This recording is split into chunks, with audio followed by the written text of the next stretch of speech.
हमारे साथ हैं अरविंद जी, जो कि हमारे एक माउंटेनियर सुबोध चंदोला के भाई हैं। तो आइए उनसे कुछ सवाल करते हैं। तो अरविंद जी बताइए कि अभी जो है जैसे क्लाइंबिंग पीरियड चल रहा है, अभी ये बहुत ही क्रूशल टाइम है, इम्पोर्टेंट टाइम है। घर वाले जरूर नर्वस होते होंगे, डर लगता होगा, तो अभी एक्चुअली क्या माहौल है? घर पे तो मतलब एक मिक्स्ड माहौल है। भय तो है ही, खुशी भी है। मतलब हम लोग दिन गिन रहे हैं हम्म, अंदाज से कि कब पहुंचेंगे ऊपर में, हम्म, कब तक वापस आएंगे। हम्म, लेकिन नर्वस हैं सारे घर पे। हम्म। तो एक भय का माहौल जनरली वैसे बना ही रहता होगा। वो तो रहता ही है। आप बताइए, मतलब भाई है अपना, फिर हम्म, पहाड़ का इलाका है। और ये है कि जब से वो गया है, कितने लोग अपने अपने किस्से लेके आ जाते हैं कि हाँ भाई फलाने साल में ये हो गया था, किसी हाँ के साथ हाँ। वो बुरी घटना हो गई थी। तो हम तो कोशिश ही करते हैं कि सुने ना, एक कान से निकाल दें, इधर से निकाल के उधर। लेकिन वो जब भी सुनते हैं तो फिर चिंता तो हो ही जाती है यहाँ पे। और उनकी माँ जो थी वो मतलब फोन कर करके हमसे भी पूछती रहती हैं, कोई खबर है क्या है, और चिंता लगी है, ये वो। हम्म, मतलब उनके जाने से पहले, कम से कम महीने भर पहले से उनका रोना धोना शुरू हो गया था माँ का उनके। हम्म, तो मेरे से मुलाकात जब हुई थी भाई की, तो वो बता रहा था, हंस भी रहा था थोड़ा। तो उसे तो डर वर कुछ लगता नहीं है, पता नहीं कैसे किस मिट्टी का बना है। मैं तो मतलब 10 मीटर ना चढ़ूं एवरेस्ट। ओके। अब जैसे आप बचपन से ही भाई आपके साथ वाथ रहे होंगे, तो अब दर्शकों को सुबोध जी क्या, जिससे कि उनका कैरेक्टर झलक पाए, तो आप अपनी और उनकी कोई ऐसा मोमेंट बताइए जो आपको सबसे ज्यादा याद हो। मोमेंट तो बहुत सारे हैं, लेकिन अब हर चीज तो ऐसे बता नहीं सकते लोगों को। तो अब देखो, हम तो मतलब शहर का दाना पानी खाए हुए आदमी है। हम्म, हम बहुत डरपोक किस्म के आदमी हैं। हम्म, वो मेरा भाई जो है वो बिल्कुल हमारा उल्टा है। उसको हम्म, किसी चीज से डर ही नहीं लगता। मतलब मेरे, जहां तक मेरे हिसाब में, मैंने उसके मुंह पे कभी डर डर नाम की चीज नहीं देखी, और ना कभी नहीं सुना उससे। तो मतलब काफी जाना माना है उस इलाके में, जहाँ मतलब मोहाली नैनीताल पहाड़ का जो इलाका है हमारा, वहाँ हम्म, का, वहाँ काफी जानते हैं लोग उसे, मानते भी हैं। मतलब आप वहाँ पे सुबोध चंदोला नाम बोलिए तो मतलब है दबदबा भाई का काफी। एंड वो मतलब मार्शल आर्ट्स वगैरह, मतलब फिजिकली जो है, हम्म, मैंने उससे टफ कोई आदमी देखा नहीं। मतलब आप ये समझ लीजिए, हमारे जब घर आता है तो चिढ़ाता था मुझे। मतलब मेरा जो कमरा है, अब ये यहाँ पे ये देखिए सीमेंट की दीवार है, वो हम्म, यूं उंगली करता है और बोलता है, यूं यूं करके बोलता है, तोड़ दो।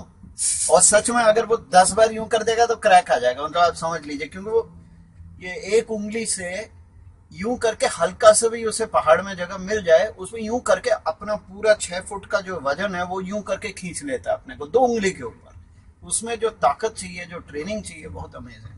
हम्म। और देखिए, इसमें कोई शक नहीं है कि जो है डर रहता होगा, एक चिंता रहती होगी, पर उसी के साथ साथ जो चीज वो कर रहे हो करोड़ों में कोई एक कर पाता है, हाँ तो उसी से जो है रहते हुए गर्व की भावना जरूर आती होगी, जी, तो डर तो उसके बारे में कुछ बताइए है जी, कि। बिल्कुल बिल्कुल। मतलब घर की बात तो है ही। मतलब जैसे पहले उनके पिताजी वगैरह जब नीचे गुजरते थे, हम लोग गुजरते थे, तो उनका नाम उनके घर वालों के नाम से जोड़ा जाता था। अब जो है घर वालों का नाम उनके नाम से होगा। हम्म, तो उस चीज से तो बड़ा गर्व लगता है हमको। मतलब कोई भी हमारे यार दोस्त है, हम तो उनसे बोलते हैं कि बता मेरा भाई है वो। हाँ जी, हाँ और जी। जब वो झंडा गाड़ के आएगा तो हम बोलेंगे हमारा भाई करके आया है एवरेस्ट। मतलब एवरेस्ट ऐसा लगेगा कि जैसे मतलब हमारे घर की छत हो, है ना। आज ही कपड़े सुखा के आएगा। बिल्कुल सही। हाँ जी। अब जैसे कि पूरा परिवार जो है इस एक्सपीडिशन की अपडेट्स किसी सोशल मीडिया रॉकेट टॉक के थ्रू, और या वॉइस डायरीज जो एक चीज बनाई गई है उसके थ्रू सुनते होंगे, हाँ जी। तो मतलब क्या रहता है कि जैसे कि कई बार ऐसे होता है कि जैसे बीच में भी हुआ था कि 2 दिन तक कोई अपडेट ना आ पाई थी, पर जैसे ही उसके बाद फिर एकदम से उनकी आवाज जो सुनाई देती है, तो वो कैसा एक मोमेंट होता है? बहुत अच्छा है। मतलब हाँ, डर लग गया था क्योंकि वो 2-3 दिन कुछ खबर नहीं आई थी। हम्म, और वहाँ उनके घर भोपाली से फोन आ गया था हमारे यहाँ भी कि भाई उसकी कोई खबर नहीं, कुछ पता है, कुछ तुम्हें कुछ पता चला।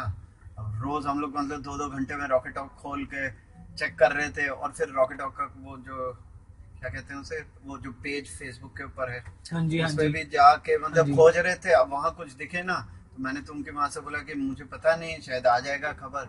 लेकिन जब वो खबर आई जिसमें मतलब पहली बार उन लोगों ने एवरेस्ट देखा था, तो आवाज सुनकर ही कुछ ऐसा लगा कि हाँ, एक तो ये था कि वो ठीक है, और दूसरा ये जब उसने कहा कि मतलब पहली बार हमने आज एवरेस्ट देखा, हमें यूं लगा जैसे उसकी आंख से हम लोग देख रहे हैं पहली बार। वो वाला जो रोमांच होता है वो देखिए सोच कर ही रोंगटे खड़े हो जाते हैं। हाँ जी, हाँ जी। और जो मतलब आपकी जो है, अब आप इसको फॉलो करते होंगे, ऑफ कोर्स आपका भाई है, या जनरल तौर पे भी एक फॉलो करने वाली चीज है। तो आपका इस जो पूरा ये प्रोग्राम बनाया गया है वॉइस डाइट का, लाइव अपडेट देंगे, उसके बारे में क्या कहना है? तो ये कि देखो, ये मेरा भाई है, बड़ी चीज कर रहा है, अच्छी बात है, लेकिन मुझे मालूम है कि मतलब हमारे देश में और भी कई ऐसे भाई हैं और बड़ी बड़ी चीजें कर रहे हैं, लेकिन चैनल वही हैं, कुछ थोड़े बहुत जो हैं, उनमें वही जो कहानी है बड़े लोगों की बार बार घुमाते फिराते रहते हैं।